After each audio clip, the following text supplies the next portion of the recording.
this what you call piaparan.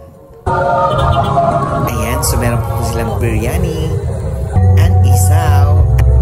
Hello mga kapatid! So for today's video, andito naman po tayo sa may Taytay Rizal. Ayan, so ito naman po ang aking i-vlog for today dahil siyempre dyan lang yung opisina namin at napakalapit dito. And of course, bago ako umuwi sa apartment ay dito na ako nag-dinner dahil ako na ay tinamad magluto dahil gusto kong kumain dito sa mga Maranao food dito sa display ng Taytay Rizal. Ayan. So, pag ako ay dito, pag ako ay kumakain dito ay para ako nasa bahay mga kapatid. And I will tell you mga kapatid, subukan ninyo na kumain dito sa kanilang mga pagkain, mga Maranao pagkain.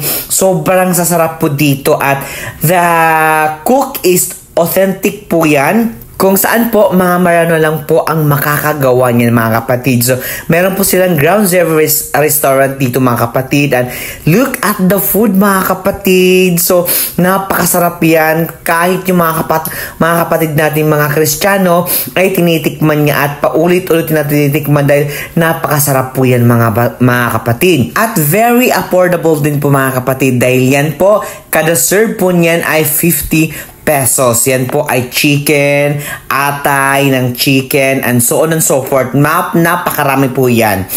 Hanapin nyo na lang po dyan ang Ground Zero restaurant ng Taytay Rizal. And of course mga kapatid, kung pagdating naman sa mga isawan, ay hindi rin magpapatalo ang mga Maranao pagdating sa isawan. Ayan. So ang isaw na ito ay super duper napakasarap, na maintain po nila ang kanilang sarap, yung sauce nila at yung customer nila. It is because masarap talaga siya mga kapatid at very affordable mga kapatid. Ang dami pong kumakain dito. And of course, meron ding biryani dito sa tabi ng kanilang isawan. And this, yan po ay lahat yan Maranao restaurant na kung saan hindi lang mga Maranao ang pumupunta dyan at kumakain, kundi pati ang mga kapatid nating Kristiyano. Kaya kung ikaw ay hindi pa nakakatikim ng pagkain ng mga Maranao, so it's your time to shine. Ayan, so tikman nyo na po ang mga pagkain dito ng mga Maranao kung saan talagang masasarap ito mga kapatid. And ulitin ko,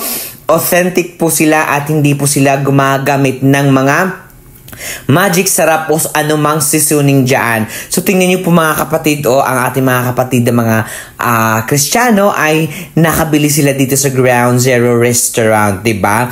So mga kapatid, yun lang muna at I'm sure magsasama pa tayo dito dahil walang bakasyonan muna. Bye!